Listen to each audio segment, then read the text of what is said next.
National institutions exist to strengthen, protect and uphold a culture, just as national borders exist to strengthen, protect and uphold a nation. National borders are the lines on a map requiring paperwork to cross, well, up until recently, and national institutions are arguably just as important, providing a sense of cohesion and identity within those borders. As each of us, whilst unique, are part of something bigger, first part of a family, then a community, and ultimately a nation. There are some who wish to keep on expanding out. From countries, they move out to unions of nations, and from there onto the entire planet. They believe in a utopian vision of the global citizen, where, as John Lennon said in what is possibly the most irritatingly song ever written, imagine there's no countries. It isn't hard to do. Nothing to kill or die for. No religion, too. As well as possibly pouring a tad too much LSD on his cornflakes every morning, it's pretty safe to say that John wasn't a borders type of chap. And the brotherhood of man shtick he kept yammering on about didn't seem to extend to the maid he summoned to clean the bed every day, so him and Yoko could stretch their legs before lying down again to continue their snooze against the system. Perhaps the reason why so many people stop at the country and don't want to extend out to become global citizens is because their culture is so precious to them, and protecting it reinforces a sense of feeling of home. John quite rightly points out that for his new world order to come to pass, religion would have to go. He understands that with cultures being so different, the new global citizens would need to ditch the foundation blocks of culture so that the religions which fathered them could be dismantled fully and finally as well. So far, so good. But what John was a bit more vague about was what was going to replace religion. Fast forward 50-odd years, and John has nearly seen his wish come true.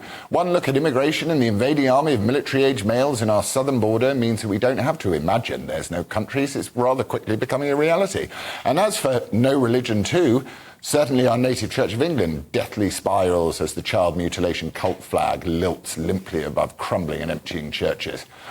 But where John was wrong is that in a man's search for meaning, he invariably needs a religion of some kind. Even atheism is religious in the sense that it needs a set of improvable beliefs. Crikey, I was being done by the devil.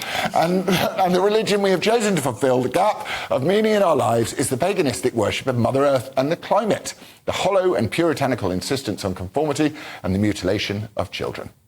The preachers who have been given responsibility to spread the good word have infected all of our institutions, but their impact is felt most heavily in education, where the preachers are the teachers. Over the summer, the Bad Law Project commissioned nationwide polling of both teachers and parents to find out what their feelings were about what is going on in our schools, particularly in regards to two classes, the nebulously titled PSHE, Personal Social Health Economic, and RSE, Relationships and Sex Education. The results came in, ironically, on the same day as the Conservative in name-only government revealed that they would not be releasing the findings in an independent review into this matter. The parent polling was interesting in itself, revealing that about 75% of parents didn't know what their kids were being taught in school, but when told, 75% were against it. Where it gets very interesting is the teacher polling. So, here we go.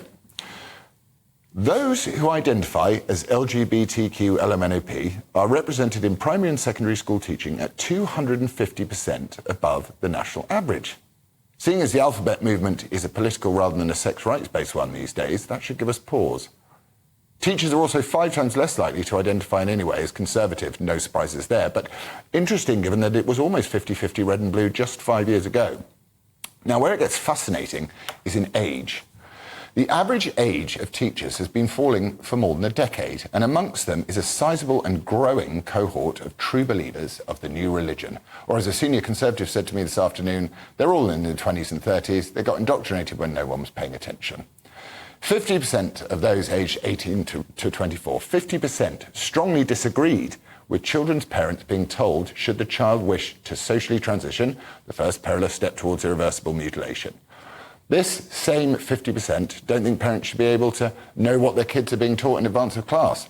73% feel pressure to teach PSHE, weird, in a progressive way, rising to nearly 80% in secondary school, with half believing that schools teach the following subjects dispassionately: LGBTQ, colonialism, structural racism, climate and gender fluidity, otherwise known as a full house of poker terms of ideological indoctrination for the new religion. 50% use the BBC resources to teach PSHE with such helpful songs as You Can Be Who You Want to Be about gender fluidity and character called Mini Misfit, encouraging kids to enjoy the arousal of watching porn. That's just the BBC, the state broadcaster, pushing the hypersexualization of children, a casual skim of the many third-party PSHE providers available online, and the whole sinister agenda makes your hair stand on end. And it gets worse. Fewer than half of teachers said that their school provides any instructional training on the law prohibiting political indoctrination in schools under the 1996 Education Act, with 1 in 5 saying there was no training at all, even basic, in regards to general safeguarding. So it is, perhaps, no wonder that the government doesn't want to release the findings of the independent review. If the rumours are to be believed, they commissioned one review, didn't like what they found, so they commissioned another, didn't like what that one found either, so they decided to brush the whole thing under the carpet and not publish the findings. What are they trying to hide? Your child's schooling is a flick of a coin between the traditional teach them how to think and not what to think approach, or sending your kids off in the morning to an indoctrination camp where the teachers whisper gender-bending fantasies into confused young ears with a promise not to tell mummy and daddy. And with a high proportion of these young kids on the autistic spectrum, or with the myriad of acronym diagnoses which are so fashionable these days, it is the vulnerable kids who are being preyed on the most vociferously. So where do we go from here? Most parents want their kids to grow up and develop into unique minds and talents who think for themselves and who have tolerance and understanding for others, not poorly sculpted ideological clones of their classmates. The government should release the findings of the report. The government should release and it should enforce the legislation against political indoctrination in schools. Parents must have access to what their kids are being taught in PSHE and RSE. We must have open school boards, as they do in America, so that we can begin to get this rot out of the classroom before it's too late.